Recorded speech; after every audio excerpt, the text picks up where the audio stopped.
Assalamualaikum warahmatullahi wabarakatuh. Shalom Om Swastiastu, Namo Buddhaya, salam kebajikan dan salam sejahtera bagi kita semuanya. Yang saya hormati Bapak Riko Surya Pradana, SPD MPD selaku dosen pengampu mata kuliah kewarganegaraan. Pada kesempatan kali ini saya Fadila Nudiana dengan di belakang 175 akan menyampaikan hasil dari wawancara yang telah saya lakukan kepada salah satu narasumber, yakni yang saya ambil adalah Ketua Dewan Kerja Ranting Pramuka Kecamatan Lowokwaru. Jadi di sini terdapat 5 pertanyaan yang saya ajukan, yakni apakah masyarakat Indonesia sudah mencerminkan perilaku sila 1 hingga sila kelima, begitu. Baik, ke pertanyaan yang pertama, yakni mengenai sila yang pertama, ketuhanan yang Maha Esa. Narasumber menjawab bahwa sebagian besar masyarakat Indonesia itu sudah menunjukkan sikap yang sesuai dengan sila ini, dengan menjalankan ibadah sesuai dengan agamanya masing-masing. Misalnya di banyak daerah ada kegiatan lintas agama untuk mempererat suatu hubungan. Nah, narasumber tapi juga menyampaikan tetapi masih ada masalah seperti intoleransi beragama. Misalnya penolakan pembangunan rumah ibadah. Nah, solusinya seperti apa? Nah, masyarakat itu perlu untuk belajar lebih banyak tentang toleransi dan juga saling menghormati, termasuk lewat pendidikan agama di sekolah. Lalu saya lanjut ke pertanyaan yang kedua, yakni mengenai kemanusiaan yang adil dan beradab.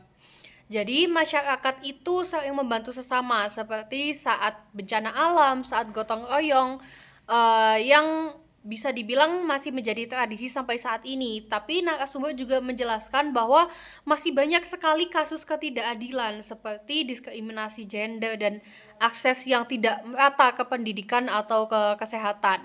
Dan juga di media sosial itu terdapat ujaran kebencian dan juga hoaks yang menunjukkan kurangnya kesadaran tentang nilai kemanusiaan. Nah, solusinya masyarakat itu perlu belajar literasi digital dan juga perlu belajar cara bagaimana kita bisa menghormati sesamanya.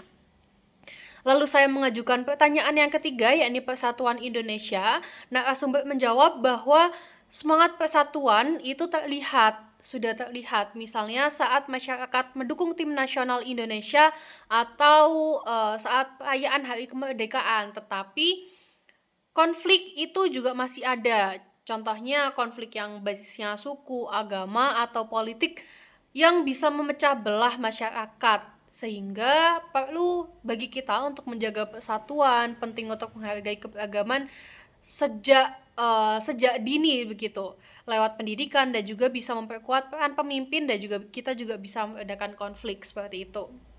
Lalu lanjut ke pertanyaan yang keempat atau sila keempat, yakni kerakyatan yang dipimpin oleh hikmat kebijaksanaan dalam permusyawaratan perwakilan.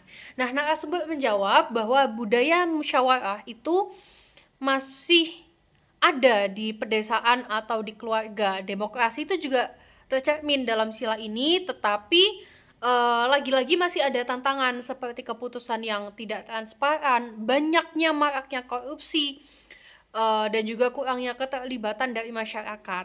Nah, untuk memperbaiki ini, narasumber menyampaikan bahwa pemerintah itu perlu lebih terbuka dan juga melibatkan masyarakat dan lain sebagainya, dan juga bisa memberantas korupsi seperti itu. Lalu yang sila kelima, keadilan sosial bagi seluruh rakyat Indonesia. Jadi narasumber menjawab bahwa saat ini tuh ada program pemerintah seperti Kartu Indonesia Pintar atau Kartu Indonesia Sehat atau KIS yang bisa membantu rakyat kecil, tapi masih ada yang namanya kesenjangan ekonomi antara wilayah barat dan juga wilayah timur, serta ada kesenjangan dalam pedesaan ataupun perkotaan, dan itu masih besar. Nah, solusinya seperti apa? Yakni dengan mempercepat pemerataan pembangunan dan juga membuat kebijakan yang lebih adil bagi semuanya.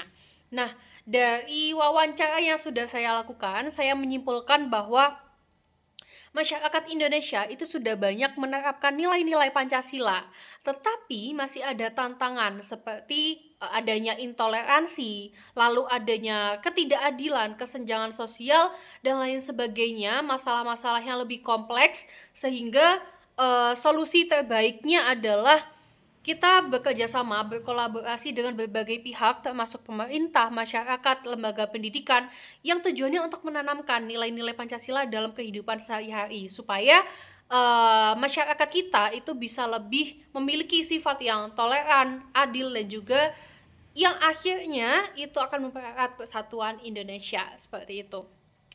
Baik, mungkin itu saja yang dapat saya sampaikan. Mohon maaf apabila ada tutur kata maupun perilaku yang kurang berkenan. Terima kasih atas perhatiannya. Wassalamualaikum warahmatullahi wabarakatuh.